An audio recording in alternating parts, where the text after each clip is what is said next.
Eto mga idol, kaibigan ni Cuadro Alas Casimero na si Bad Arateles Boxing. Sinabi nga po sa kanyang live na akala nga raw ng karamihan na pagkatapos ng era ng ating pambansang kamao Manny Pacquiao ay magtutuloy-tuloy ang kasikatan ng ating mga pambato. Kaso ayon kay Bad Arateles Boxing, di nga po nangyari yan dahil napunta ang lahat ng kasikatan kay Cuadro Alas Casimero. Eto mga idol, sabay-sabay nating panoorin.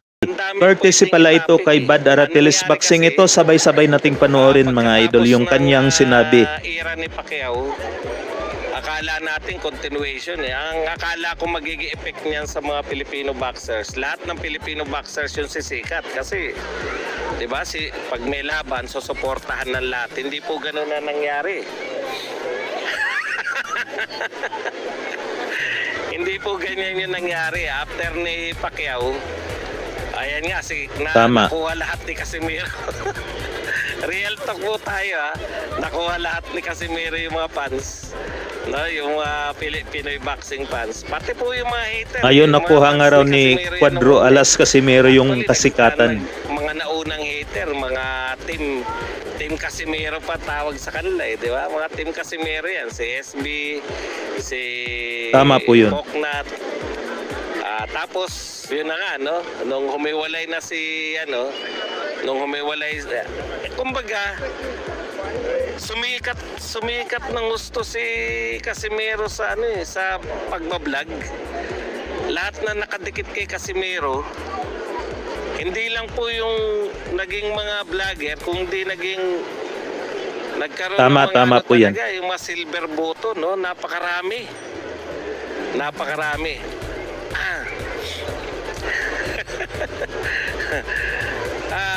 Ayun nga, tapos pagkatapos nun, alam na natin yung istorya, di ba? Kumala si Cuadro Alas.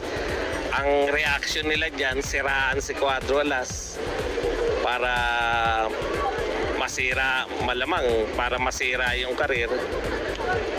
May panahon na nagtatagumpay sila di ba? May panahon na medyo tagumpay sila Yung unang part, yung hindi pa nakakakuha ng mga promoter. Pero ang dami rin, at saka isa pa, ang dami rin nilang napaniwala na talagang rapist si Cuadro Alas, talaga. Yun yung mga panahon siguro yung sinasabi nitong si Bad Arateles yung si Jason yung nasa United Kingdom si Cuadro Alas. Ang dami po napaniwala doon eh. Tapos grupo-grupo na hindi, ewan ko unnecessary. Ako sa tingin ko unnecessary lahat yun eh. Hindi na kailangan ng Philippine boxing yung mga grupo-grupo na tapos nagyabangan. Ang nangyari, yung mga natira kay Cuadro Alas, so may grupo ng mga hater si Cuadro Alas, tapos yung mga natira sa kanya, iba't ibang grupo rin, nagko-contest ng palapitan. Alam niya kung sino yung pinakamalapit kay Cuadro Alas.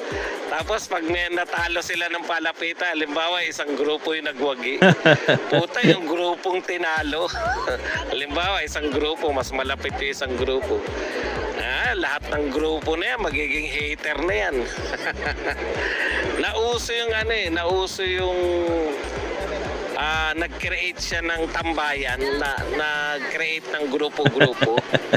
Pacquiao naman wala, di ba? Kung titignan niya yung comparison ng panahon ni Pacquiao at panahon ni Cuadro Alas, sa panahon ni Pacquiao wala pong grupo-grupo eh. Buong Pilipinas yan, puta, paglaban ni Pacquiao manonood tayo lahat.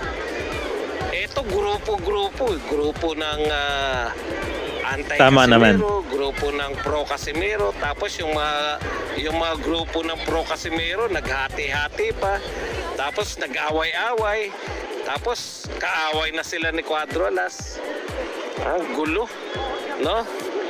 Yung konsepto na pwede mong awayin pala yung world champion, yun yung inintroduce nila Pero lahat naman yan galing kay Cuadro Alas. Tama, yan yung termino ng mga woke, yung cancel culture, no? Cancel natin yan si Cuadro Alas.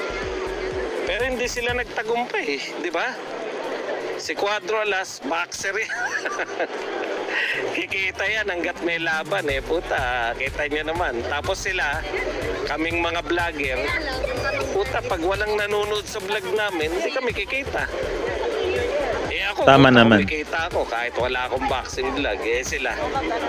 Yun yung problema nila na nakakapanghinayang.